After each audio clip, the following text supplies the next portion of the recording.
ओम शांति। 9 मार्च 2024। बाबा के मधुर महावाक्य। बाबा कहते, मीठे बच्चे, अब वापस जाना है, इसलिए पुरानी देह और पुरानी दुनिया से उपराम बनो। अपनी बैटरी चार्ज करने के लिए योग की भट्ठी में बैठो। अब वापस जाना है, इसलिए पुरानी देह और पुरानी दुनिया से उपराम बनो। अपनी बैटरी चार्ज करने के लिए योग की भट्ठी में बैठो। प्रश्न: योग में बाप की पूरी करंट किन बच्चों को मिलती है? योग में बाप की पूरी करंट किन बच्चों को मिलती है? उत्तर: जिनकी बुद्धि बाहर नहीं भटकती, अपने को आत्मा समझ बाप की याद में रहते हैं, उन्हें बाप की करंट मिलती है। बाप बच्चों को साकार देते हैं। बच्चों का काम है बाप की करंट को कैच करना, क्योंकि उस करंट से ही आत्मा रूपी बैटरी चार्ज होगी, ताकत आएगी, विकर्म विनाश होंगे। इसे योग की अग्नि कहा जाता है। इसका अभ्यास करना है। ओम शांति। भगवान आवाज। अब बच्चों को घर भी याद पड़ता है। बाप तो घर की और राजधानी की बात ही सुनाएंगे, और बच्चे भी इन बातों को समझते हैं कि हम आत्मा का घर कौन सा है, आत्मा क्या है। ये भी अच्छी रीति समझ गए हैं कि बाबा हमको आकर के बढ़ाते हैं। बाप कहाँ से आते हैं? परम धाम से।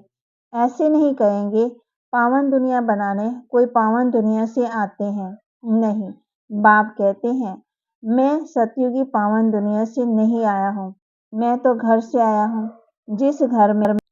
जिस घर से तुम बच्चे आए हो पाठ बजाने, मैं भी ड्रामा अनुसार हर 5000 वर्ष के बाद घर से आता हूँ। मैं रहता ही घर में, परम धाम में हूँ। बाप समझाते भी ऐसे सहज है जैसे बाप शहर से आए हैं। कहते हैं, जैसे तुम आए हो पाठ बजाने, हम भी वहां से आए हैं पाठ बजाने। ड्रामा अनुसार मैं नॉलेजफुल हूँ, सब बातों को मैं जानता हूँ। ड्रामा अनुसार कलप कलप मैं यही बात तुमको सुनाता हूँ। जब तुम कामचिता पर चढ़कर काले भस्म हो जाते हो, आग में मनुष्य काले हो जाते हैं, तुम भी सांवरे हो गए हो। सतो प्रधान वाली ताकत सारी निकल गई है। आत्मा की बैटरी ऐसे ना हो जो एकदम डिस्चार्ज हो जाए और मोटर खड़ी हो जाए। इस समय सभी के डिस्चार्ज होने का समय आ गया है। तब बाप कहते हैं, ड्रामानुसार मैं आता हूँ। जो आदि सनातन देवी देवता धर्म के हैं, उन्हों की बैटरी चार्ज होती है। तुम्हारी बैटरी अभी चार्ज होनी है जरूर। ऐसे भी नहीं कि सिर्फ सुबह को यहाँ आकर बैठने से बैटरी चार्ज हो सकेगी, नहीं। बैटरी चार्ज तो उठते बैठते चलते भी हो सकती है, याद में रहने से। तुम पहले पवित्र आत्मा सतो प्रधान थी, सच्चा सोना सच्चा जेवर थी। अभी तमो प्रधान हो गए हैं। अब फिर आत्मा सतो प्रधान बनती है तो शरीर भी प्योर मिलेगा। ये बड़ी सहज प्योर होने के लिए भट्ठी है। इसको योग की भट्ठी भी कह सकते हैं। बा कहते सोने को भी भट्ठी में डालते हैं। यह सोने को शुद्ध बनाने की भट्ठी, बाप को याद करने की भट्ठी। प्योर तो जरूर बनना है, याद नहीं करेंगे तो इतना प्योर नहीं होंगे। फिर हिसाब का चुकतू करना ही है, क्योंकि क़यामत का समय है। सबको घर जाना है। बुद्धि में घर की याद बैठी हुई है, और किसकी बुद्धि में नहीं होगा। ये बा कहती हैं, ब्रह्म को ईश्वर कह देते हैं, उसको घर नहीं समझते। तुम इस बेहद ड्रामा के एक्टर हो। ड्रामा को तुम अच्छी रीति जान गए हो। बाप ने समझाया है, अभी 84 का चक्कर पूरा होता है, अब घर जाना है। आत्मा अब पतित, इसलिए घर जा नहीं सकती। घर जाने के लिए पुकारती है, बाबा आकर के पावन बनाओ, नहीं तो हम जा नहीं सकते। बाप ही बैठ ये बातें बच्चों को समझाते हैं। ये भी बच्चे समझ गए हैं। तब उनको माता पिता पिता पिता कहते हैं, टीचर भी कहते हैं। मनुष्य तो श्री कृष्ण को टीचर समझते हैं। तुम बच्ची समझती हो श्री कृष्ण तो खुद पढ़ता है सत्युग में। श्री कृष्ण कभी किसका टीचर बना ही नहीं है, ऐसे भी नहीं पढ़कर फिर टीचर बना। श्री कृष्ण की बचपन से लेकर बड़ेपन तक भी कहानी तुम बच्चे ही जानते हो। सत्युग तो श्री कृष्ण को भगवान समझकर कह देते हैं, जिधर देखो श्री कृष्ण ही कृष्ण है। राम के भक्त कहेंगे जिधर देखो राम ही राम है। तुम सब जानते हो भारत का प्राचीन योग और ज्ञान मशहूर है। मनुष्य कुछ नहीं जानते। ज्ञान सागर एक बाप है। वह तुम बच्चों को ज्ञान देते हैं तो तुमको भी मास्टर ज्ञान सागर कहेंगे, परंतु नंबरवार पुरुषार्थानुसार। सागर कहे या नदी कहे, तुम हो ज्ञान गंगाएं। इसमें भी मनुष्य मूझते हैं। मास्टर ज्ञान सागर कहना बिल्कुल ठीक है।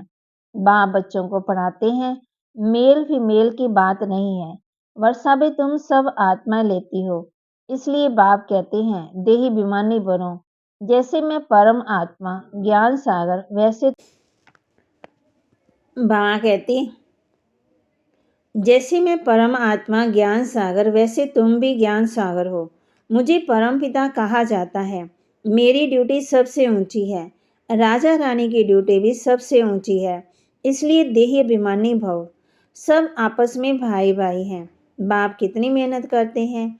अभी तुम आत्मा ज्ञान ले रही हो, फिर वहां जाएंगी तो प्रारब्ध चलती है।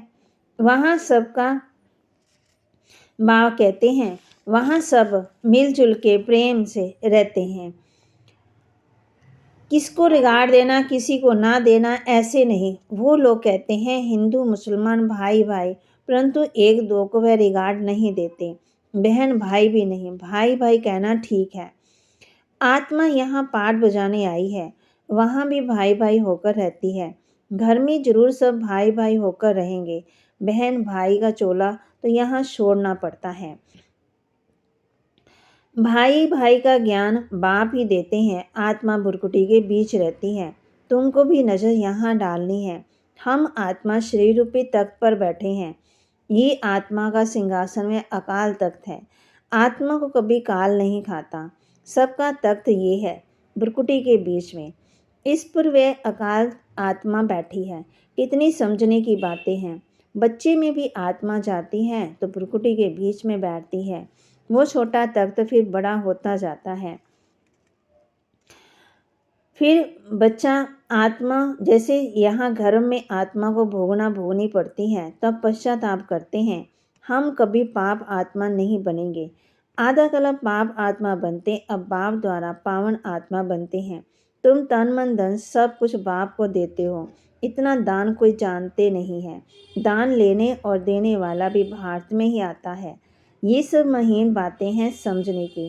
भारत कितना विनाशी खंड है और सब खंड खत्म होने वाले हैं। ये बना बनाया ड्रामा है। ये तुम्हारी बुद्धि में है, दुनिया नहीं जानती। इनको नॉलेज कहना अच्छा है। Knowledge is source of income. इनसे इनकम बहुत होती है। बाप को याद करो, ये भी नॉलेज देते हैं। फिर सृष्टि चक्र की नॉलेज देते हैं। इसमें मेहनत है। हम आत्मा को अब वापस जाना है, इसलिए इस पुरानी दुनिया और पुराने शरीर से उपराम रहना है। देर शायद जो कुछ देख रहे हो सब खत्म होना है। अभी हम ट्रांसफ़र होते हैं। ये तो बाप ही बता सकेंगे। ये बहुत बड़ा इम्तिहान है जो बाप ही पढ़ाते हैं।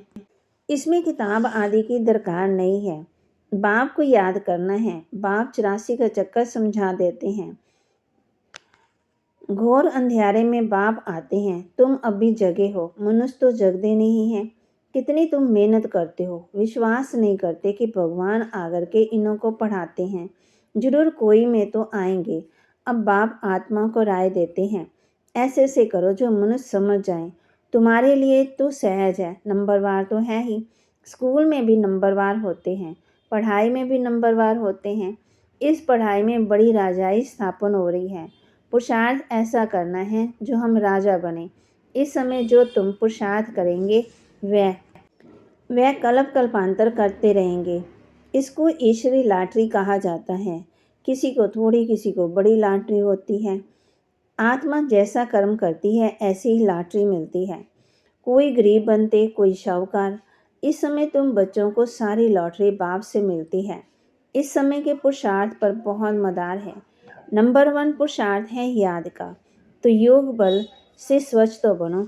तुम जानते हो जितना हम बाप को याद करेंगे उतनी नॉलेज की धारणा होगी तो और बहुतों को समझाकर अपनी प्रजा बनाएंगे। बल कोई भी धर्म वाला हो, जब आपस में मिलते हो तो बाप का परिचय दो। आगे चल वह देखेंगे कि विनाश सामने खड़ा है। विनाश के समय मनुष्यों को वैराग्य आता है। हमको सिर्फ कहना है तुम आत्मा हो। हे गॉड फादर, किसने कहा? आत्मा ने। अब बाप आत्मा को कहते हैं कि मैं तुम्हारा गाइड बनकर तुमको ले जाऊंगा मुक्ति धाम में। बाकी आत्मा का कभी विनाश नहीं होता, तो मोक्ष का तो क्वेश्चन ही नहीं है। हर एक को अपना अपना पार्ट बजाना है। आत्मा सब अविनाशी है, कभी विनाश नहीं होता। आखिर बड़े बड़े सन्यासी भी समझेंगे, वापस तो सबको जाना है। तुम्हारा पैगाम सबकी बुद्धियों में ठका करेगा। तब तो गायन है ना, ओहो प्रभु तुम्हारी गतमत तुम ही जानो। तो जरूर न्यारी भी है, किसको मत देंगे, अपने पास रखेंगे। उनकी मत से सदगति कैसे होती है तो जरूर बताएगा ना। वीर वह कहते हैं तुम्हारी गतमत तुम जानो, हम नहीं जानते। ये भी कोई बात है? बाप कहते हैं इस श्रीमत से तुम्हारी गति हो जाती है। अभी तुम जानते हो, बाबा जो जानते हैं वह हमको सिखलाते हैं। तुम कहेंगे हम बाबा को जानते हैं। वो गाते हैं तुम्हारी गतमत तुम जानो, परंतु तुम ऐसे नहीं कहेंगे। बुद्धि में सारा ज्ञान बैठ जाए, इसमें भी टाइम लगता है। संपूर्ण तो अभी कोई बना ही नहीं। संपूर्ण बन जाए तो यहाँ से चले जाएं। जाना तो नहीं है। अब सब पुरुषार्थ कर रहे हैं। बाबा को बल पहले जोर से वैराग्य आया, देखा डबल सिरताज बनता हूँ। ये भी ड्रामानुसार बाबा ने दिखाया। मैं तो झट खुश हो गया, खुशी के मारे सब छोड़ दिया। विनाश भी देखा तो चतुर्भुज भी देखा। समझा अभी राजाई मिलती है, थोड़े रोज में विनाश हो जाएगा।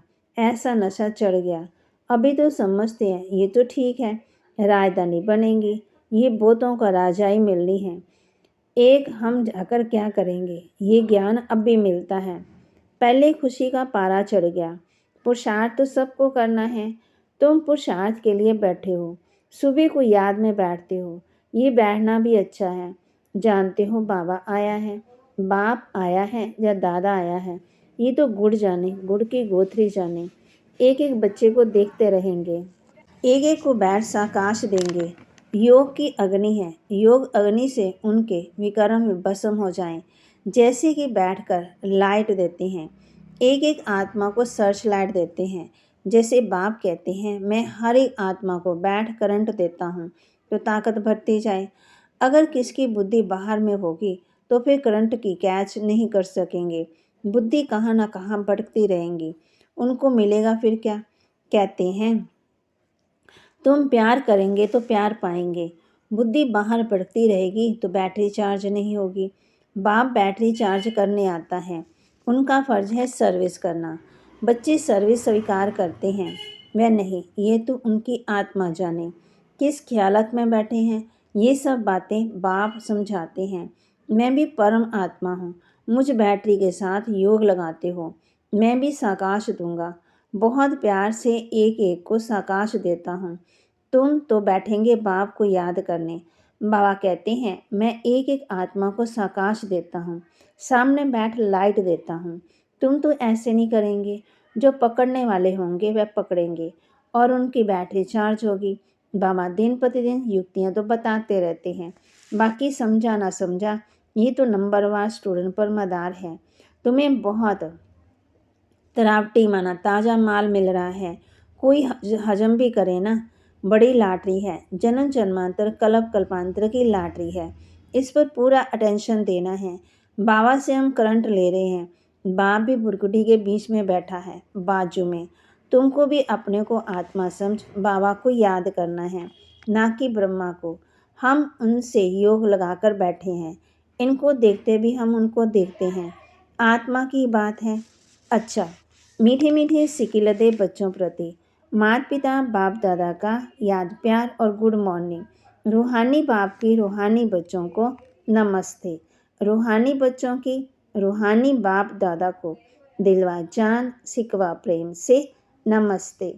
धारणा के लिए मुख्य सार। आत्मा को स्वच्छ बनाने के लिए सवेरे सवेरे बाप से सर्च लाइट लेनी है। बुद्धि योग बाहर से निकाल एक बाप से लगाना है। बाप की करंट को कैच करना है। आपस में भाई भाई के सच्चे लव से रहना है, सबको रिगार्ड देना है। आत्मा भाई अकाल तख्त पर विराजमान है, इसलिए भ्रुकुटी में रहकर बात करनी है। वरदान, अपने संपर्क द्वारा अनेक आत्माओं की चिंता को मिटाने वाले सर्व के प्रिय भव। अपने संपर्क द्वारा अनेक आत्माओं की चिंता को मिटाने वाले सर्व के प्रिय भव। वर्तमान समय शक्तियों में स्वार्थ भाव होने के कारण और वैभवों द्वारा अलग काल की प्राप्ति होने के कारण आत्माएं कोई ना कोई चिंता में परेशान हैं। आप शुभ चिंतक आत्माओं के थोड़े समय संपर्क भी उन आत्माओं की चिंता को मिटाने का आधार बन जाता है। आज विश्व को आप जैसे शुभ चिंतक आत्मा की आवश्यकता है, इसलिए आप विश्व को अति प्रिय हो। स्लोगन, आप हीरे तुल्य आत्मा के बोल भी रत्न समान मूल्यवान हैं। आप हीरे तुल्य आत्मा के बोल भी रत्न समान मूल्यवान हो। ओम शांति।